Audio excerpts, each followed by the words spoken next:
मालेगांव शहर में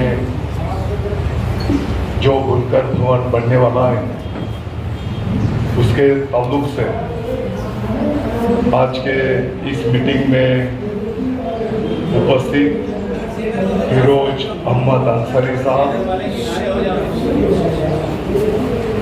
मतीन जी अंसारी साहब, उमर जी लकड़ावाला, परवेज जी अंसारी, जमील जी कांती, मोहम्मद सादिक हुसैन जी, मौलाना अब्दुल कासमी जी, प्रोफेसर माजिद सिद्दीकी जी, मंच पर सभी पदाधिकारी, यहाँ पर उपस्थित सभी जिम्मेदार और जिनकी पुढाकार की वजह से आज का ये कार्यक्रम संपन्न हो रहा है।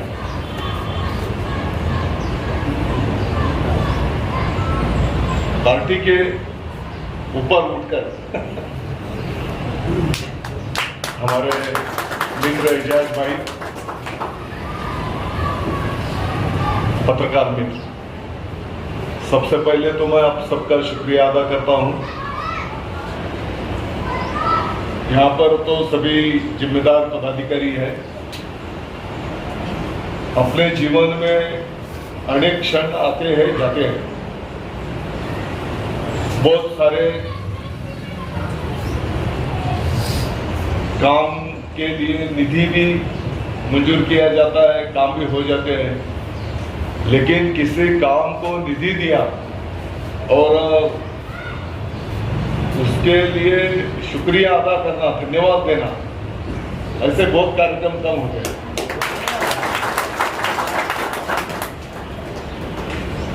तो मैं समझता हूँ कि एक अच्छा प्रोग्राम यहाँ पर संपन्न हो रहा है। जो बुनकर भवन बनेगा तो सभी मालेगांव वासियों के हित में है और बुनकर तो अपने मालेगांव का डीएनए है।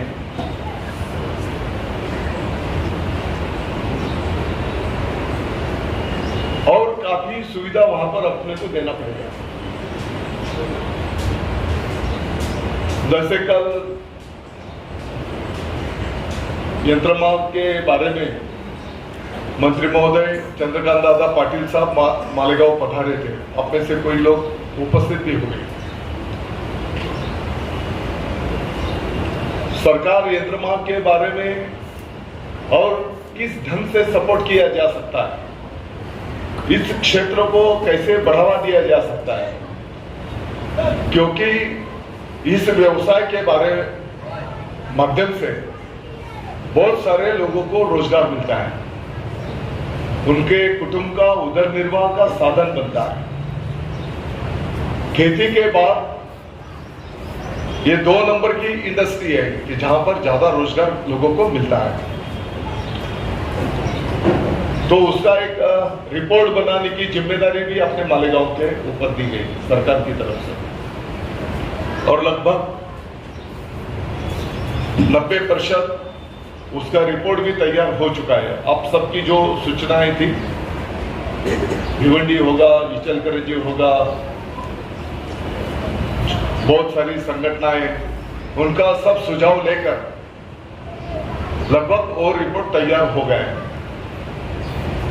मुझे लगता है उसमें जहां जहां पर ये टेक्सटाइल रिलेटेड, जैसे भिवंडी है, भिवंडी तो कम हो गया अभी, मालेगांव है, इचलकरंजी है, यहाँ पर टेक्सटाइल रिलेटेड कॉलेज की भी अपने को मान रखना पड़ेगा, ताकि एक स्किल इंजीनियर या स्किल लेबर वहां से अपने को उपलब्ध हो सकता है। एजाज भाई,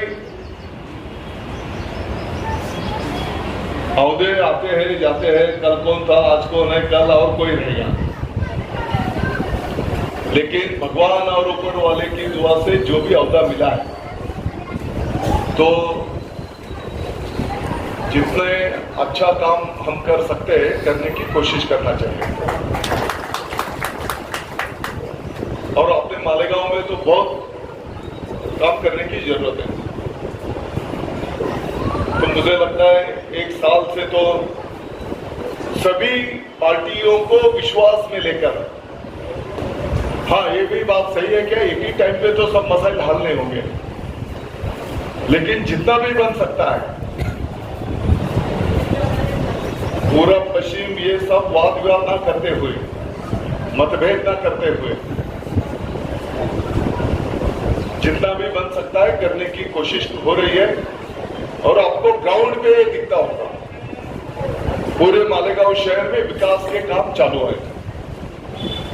अपना मालेगांव शहर बदल रहा है।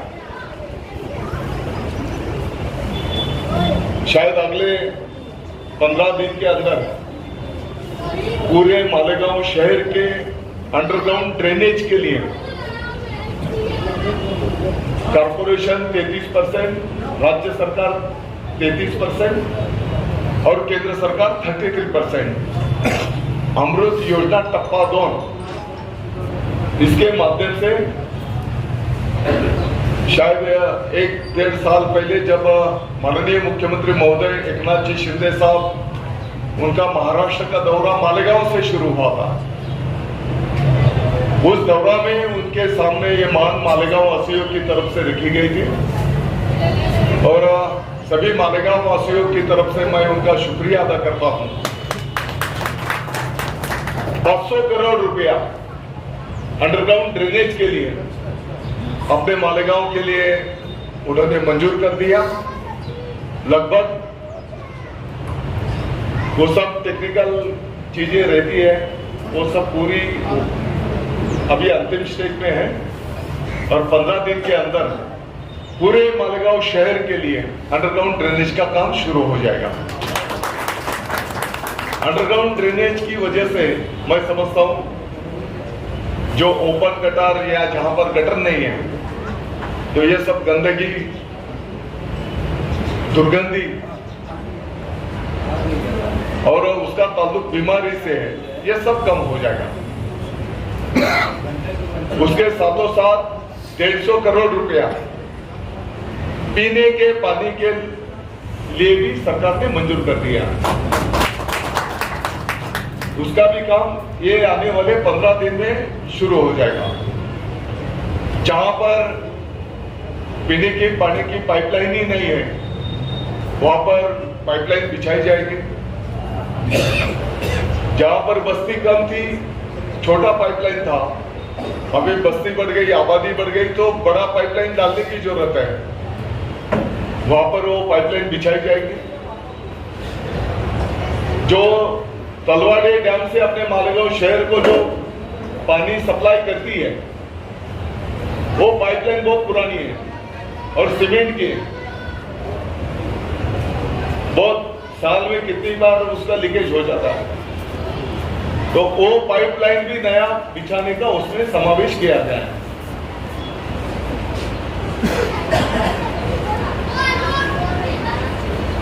शहर के पूर्व साइड के पॉलिटिक्स में तो मैं पढ़ता नहीं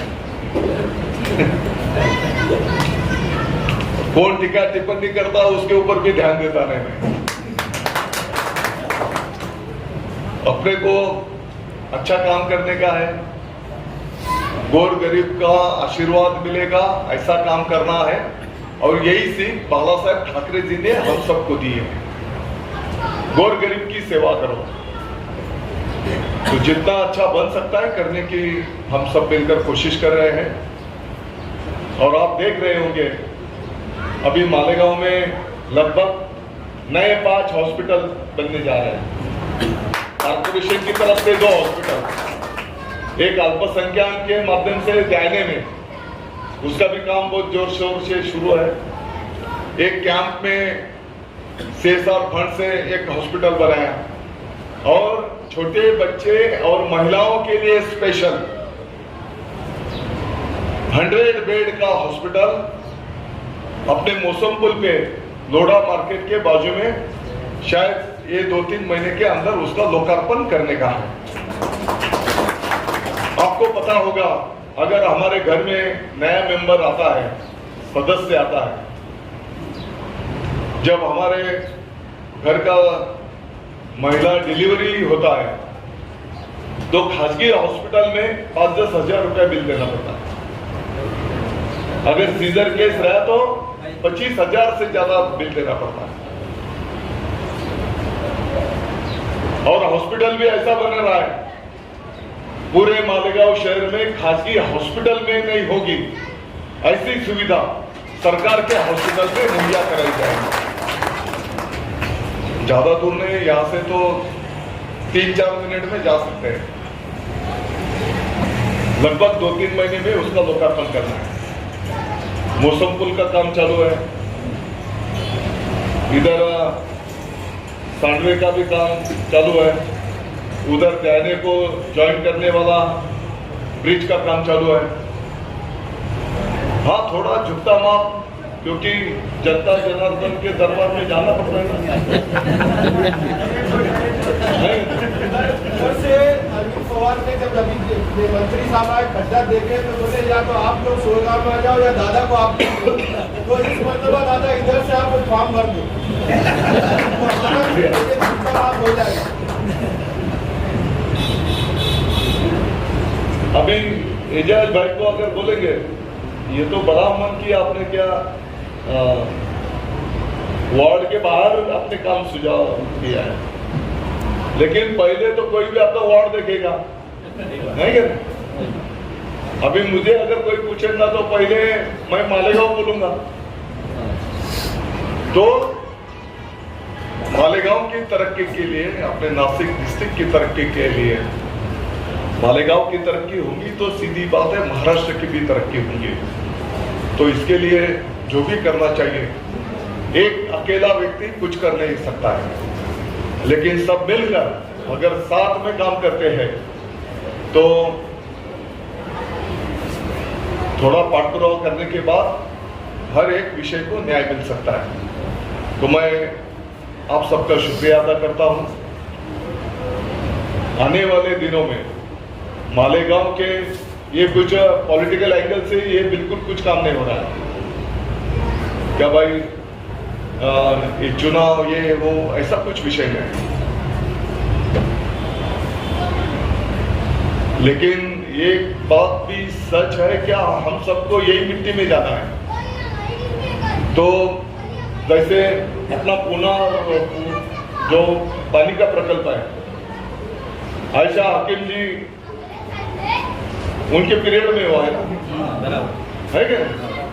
तो उनका नाम हमेशा निकलता है। तो जितना हमसे बन सकता है, मैं समझता हूं हर एक ने कोशिश करना चाहिए। बाहर गांव से आए हुए सभी मेहमान का मैं यहाँ पर स्वागत करता हूं, उनका आभार व्यक्त करता हूं। और आज बहुत कार्यक्रम है, मुझे देहात छोड़गा उधर साइड में भी जाना है, तो मैं आप सबकी इजाजत चाहता हूँ। मुझे इजाजत